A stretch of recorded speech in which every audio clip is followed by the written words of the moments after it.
Ok, pasemos a la sección 28, que también está buenísima y es muy importante leer en el encabezado para darnos contexto necesario, por qué se dice lo que se dice. Y vamos a aprender algunas cosas de liderismo, pero no solo eso. Leamos. Revelación dada por medio de José Smith, el profeta, a Oliver Cowdery en Fayette, Nueva York, en septiembre de 1830. Hiram Page, miembro de la iglesia, tenía cierta piedra y profesaba estar recibiendo con ayuda de esta revelaciones concernientes a la edificación de Sion y el orden de la iglesia.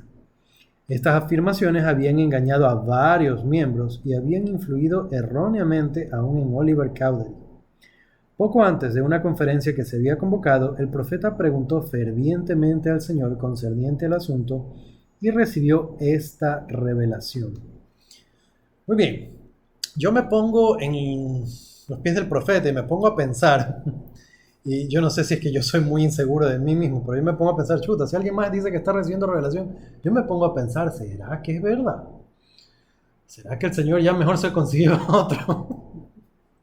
Y bueno, aquí algo que notamos es que la reacción de José no es inmediatamente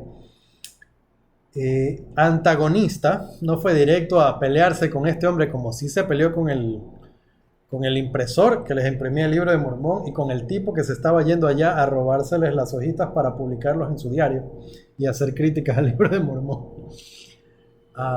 Ese no fue el caso con Hiram Page, sino que José pide revelación. Entonces él estaba, como lo vemos aquí, estaba aprendiendo a manejar el orden de la iglesia.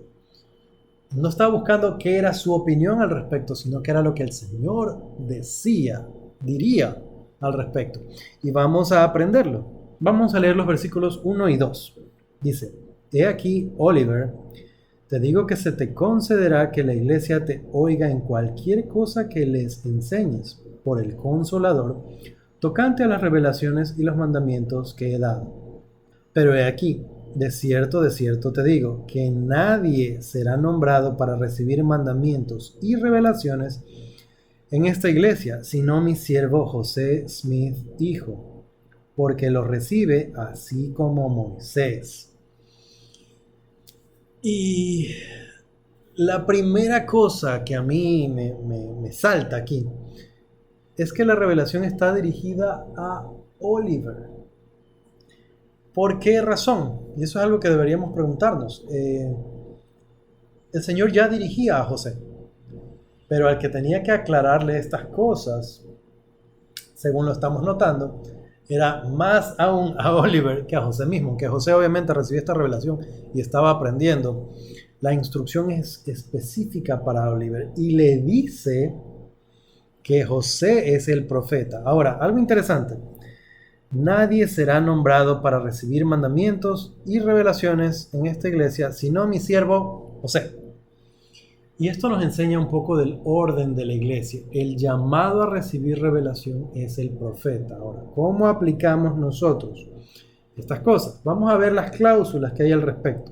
Y vamos a ir a los versículos 5 y 6. Dice, pero no has de escribir por vía de mandamiento, sino por sabiduría. Y no has de mandar al que te es por cabeza y por cabeza de la iglesia.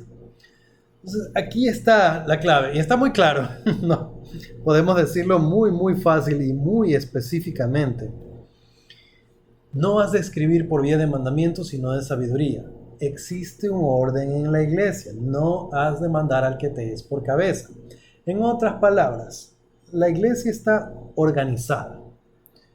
Y está organizada de tal forma que nosotros damos instrucciones y recibimos instrucciones según nuestra posición en la iglesia, que no es una jerarquía de relevancia o de importancia, simplemente de orden. Así, un obispo puede recibir revelación para su barrio, dentro de los confines que le son permitidos. Él puede, por ejemplo, junto con el consejo de barrio, definir cuál va a ser la meta de bautismo para ese año. De esa manera, la gente puede decir, bueno, yo creo que pueden ser más o menos tanto, y el líder de la obra misional va a decir, sí, yo creo que tanto, Y la presidenta de la Asociación de Socorro dice, no, pero nosotros sí podemos ayudar con tantos más, entonces serían tantos. Y después de que todo el mundo ha hablado y que el obispo ha escuchado, porque se supone que los escucha, entonces el obispo dice, muy bien, entonces la meta va a ser esta. Y puede ser que la gente diga sí, o que diga no, no, no hay la gente diga no. La gente dice, el obispo habló, a eso trabajamos. No puede, por ejemplo, el presidente de los hombres jóvenes decir, no, obispo, yo recibí una revelación y estos son los bautismos para este año. Se sale de su mayordomía. No es ese su posición para recibir revelación. Sin embargo, puede recibir revelación para sus jóvenes. ¿Qué actividad va a ser de más provecho? ¿Cómo enseñar las escrituras? ¿Cómo fortalecer la relación de los jóvenes con sus padres? ¿Cómo ayudarles a cumplir con sus deberes en el sacerdocio? Esas revelaciones son para él, para ese presidente de hombres jóvenes. Asimismo, el obispo no puede decir, bueno, y ya no vamos a asistir a esta capilla, sino que vamos a ir a asistir a la de allá. ¿Cómo, obispo? Esa ya no es la mayordomía del obispo, eso ya es mayordomía de alguien más. Entonces nosotros podemos recibir revelaciones dentro de nuestra mayordomía. Una mamá para sus hijos, un papá para su familia, para nuestro estudio individual, para nuestro progreso, nosotros. Nosotros podemos buscar en revelación qué cosas van a ser mejores para nuestro progreso. Y por ejemplo, si yo participo en una clase, yo levanto la mano y digo, bueno, yo quiero decir algo sobre eso. Puedo hacer igual. Has de escribir por vía de mandamiento. Perdón, no has de escribir por vía de mandamiento, sino de sabiduría. Entonces yo puedo levantar la mano y participar en mi clase y decir, bueno, yo estuve leyendo esta escritura esta semana y yo sentí que yo debía hacer estos cambios en mi vida y la verdad es que me han ayudado mucho. Vía de sabiduría. Pero ¿qué no puedo hacer yo? Levantar la mano en mi clase y decir, hermanos, yo he orado y he sentido que lo que todos ustedes deben hacer. Eso es vía de mandamiento, eso es lo que no hacemos. Esa es la parte para la que no tengo autoridad, lo que no puedo hacer. ¿Ok? Y es lo que se está aclarando, el orden de la iglesia. Hay orden, no es una jerarquía ni de relevancia o de importancia, ni de quién es más chévere, ni quién es el mejor. Es un asunto de organización, de orden, cómo nos organizamos, cómo va a funcionar. Entonces, si nosotros tenemos claro este principio, nosotros podemos ser libres dentro de la iglesia y estar tranquilos, porque cada cual va con su responsabilidad y cada cual va a ser llamado a juicio también en base a su responsabilidad. Esto no quiere decir que yo me lavo las manos. Bueno, ese es el problema de otra persona, mi responsabilidad es esto. Pero sí sirve para nuestra tranquilidad, que hacemos y nos esforzamos dentro de la esfera que se nos ha dado para poder trabajar, funcionar, servir. Hemos hablado de familia, hemos hablado de llamamientos. Ok, hay algunas aclaraciones que yo sí quisiera hacer en cuanto a esto. Y es, por ejemplo, hablando en el orden patriarcal, el esposo es el líder de la familia. ¿Qué significa esto y qué no significa esto? Esto significa que el hombre debería ser el que junta a la familia para orar, para leer, el que se asegura de que sus hijos sean instruidos en la verdad, el que asigna las oraciones en las comidas, etcétera, etcétera. ¿Qué no significa eso? El hombre no es el jefe de su esposa. No manda sobre ella, sobre su vida. Él puede aconsejar, así como puede recibir consejo. Él puede hablar, así como puede ser escuchado. Como les decía, para las decisiones familiares en las que hablamos de asuntos especialmente espirituales, no es que el papá, el esposo, el hombre tenga la última palabra, sino que debe ser el que lleva las riendas de la decisión porque alguien debe decidir, pero no es un agente opresor, no está encima para hacer su voluntad y que el resto, ¿ok? No debe ser, no se espera que sea un mandón. La esposa no necesita pedirle permiso, por ejemplo, pero sí debe haber diálogo. Yo siempre he sido más de pensar que debe haber diálogo entre esposo y esposa para juntos llegar a una decisión. Se nos ha mandado a ser uno. Y para mí eso, el momento en que uno está por encima del otro, cualquiera, porque también se da de mujeres que están por encima de su esposo, cuando cualquiera asume esa posición de estar por encima, no se cumple el mandato que se le dio a Adán y a Eva de ser uno, y que se nos dio a nosotros también, de ser uno, como Sion, que eran uno en corazón y voluntad. Entonces, nosotros para tomar las decisiones deberíamos hablar ambos, las decisiones financieras, importantes especialmente. No estoy hablando de tonterías, de pequeñeces. No debería el hombre, entre comillas, aprobar el gasto de alguna cosilla por ahí que la mamá tenga que llamar a pedir permiso al esposo. Eso es absurdo, para comprar alguna cosilla en la calle para sus hijos, lo que sea, o aún para ella. Debería haber libertad. Y cuando hablo de libertad, una vez más, enfatizo, libertad para ambos, para los dos. Y deberíamos ser uno en corazón y voluntad, en propósito. Entonces, no deberían haber situaciones en las que el tomar una decisión sea imponer la voluntad de uno sobre otro, ni tampoco debería ser que el hombre aprueba las decisiones de la mujer o no, o que no se haga nada sin la aprobación del hombre. Ahora, va a haber cosas que sean muy importantes para uno de los dos, y voy a hablar así porque es realmente para cualquiera, en que como esposo o como esposa uno dice, este asunto, este tema específico y particular es muy importante para mí. Si vas a hacer algo con eso, convérsalo conmigo primero por lo menos. Y a mí eso me parece perfecto, porque hay diferentes cosas que son importantes para uno o para otra persona. Por ejemplo, para uno puede ser muy importante que van a comer en una salida, más que para otro.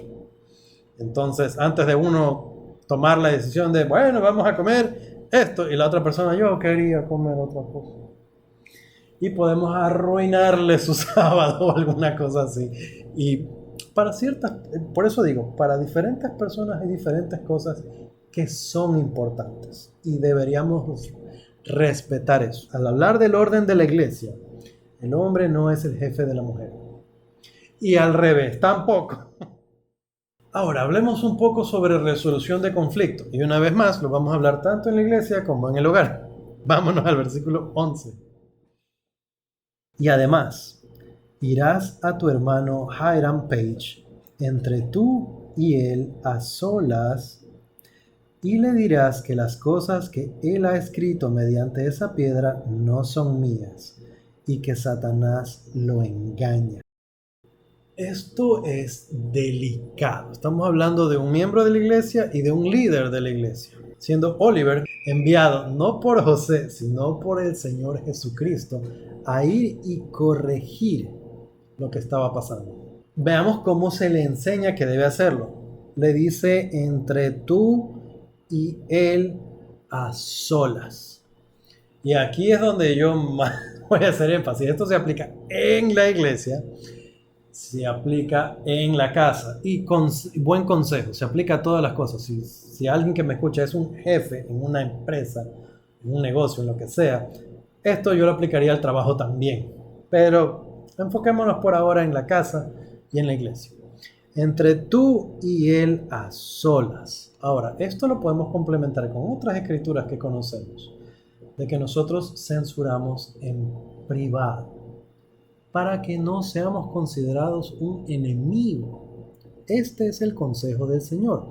Entonces, hablando primero de la iglesia, y ya que estamos hablando del consejo de barrio, el obispo no debería, aun si es su opinión, no sería bueno que el obispo en plena reunión diga, Hermano presidente de los hombres jóvenes, está haciendo un trabajo pésimo. Lo peor, usted está haciendo todo mal lo está haciendo. Ese no es el método del sacerdocio, ese no es el orden de la iglesia, esa no es la manera del Señor. No lo hacemos así. Los que poseemos el sacerdocio, ni ningún líder de la iglesia. No quiero excluir a las hermanas, por eso digo, ningún líder en la iglesia lo hace así. No hacemos estas cosas en público, sino en privado. Pero, adicional a eso, lo hacemos claro. Le dirás que las cosas que él ha escrito mediante esa piedra no son mías y que Satanás lo engaña. No hay a dónde perderse, no hay a dónde dar vueltas. Le está diciendo, lo está mandando a que le diga claramente, con palabras sencillas y directas, lo que está mal. Nosotros no andamos así, por aquí, para ir por allá, para tomar por acá, para irnos por allá, y medio sugerir que tal vez, no sé, si usted piense que posiblemente sea mejor de pronto hacerlo de otra manerita. Pasemos al versículo 13. Porque es preciso que todas las cosas se hagan con orden y de común acuerdo en la iglesia por la oración de fe. Una vez más, vemos aquí que se habla del orden, que en la iglesia debe haber orden. Tenemos que estar organizados. Y las cosas se hacen de común acuerdo, no de manera déspota. Ahora, común acuerdo. Nosotros cuando levantamos la mano, lo que estamos haciendo es estar todos de acuerdo. Ahora, alguien puede votar en contra y aún así la decisión permanecer. Eso no quiere decir que ya no existe el común acuerdo porque alguien votó en contra. Cuando nosotros hablamos del común acuerdo, es la invitación a nosotros a apoyar a nuestros líderes. Y el énfasis va más por ese lado. Ahora, hay mucho que decir de cuando un líder no está haciendo las cosas bien, pero me voy a refrenar de esa conversación porque pienso que va a ser mejor conversarlo cuando hablemos de otros temas. Por ahora simplemente vamos a dejarlo con sencillez en que se espera que nosotros apoyemos a nuestros líderes y a que sigamos el orden de la iglesia. En nuestro hogar nosotros deberíamos imitar el orden, no llenándonos de papeleos y llenándonos de aprobaciones y cosas, sino en el sentido de que debe haber orden, de que debe haber orden en cómo se hacen las cosas en casa también. Muy bien, hemos aprendido acerca de la armadura de Dios y sobre el orden de la iglesia. Espero que haya sido de provecho las cosas que hemos hablado hoy. Si el video les ha gustado, no olviden dejar su like. Si no se han suscrito todavía al canal, ahí está el botoncito. Pueden darle clic también a la campanita para que les avise cada vez que salga un video. Estamos muy agradecidos por su apoyo. Si ya han hecho estas cosas que les hemos pedido, de corazón, gracias por su apoyo, por su ayuda y por estar con nosotros, por estudiar con nosotros cada semana. Recuerden que nos pueden seguir también en Instagram, daniel.ampudiayt de YouTube. Y ahí compartimos algunas cosas más sobre el estudio, especialmente algunas cosas más de lo que se puede hacer con los niños, con las cosas del Ven Sígueme de la primaria. Conmigo es hasta la próxima. Chao.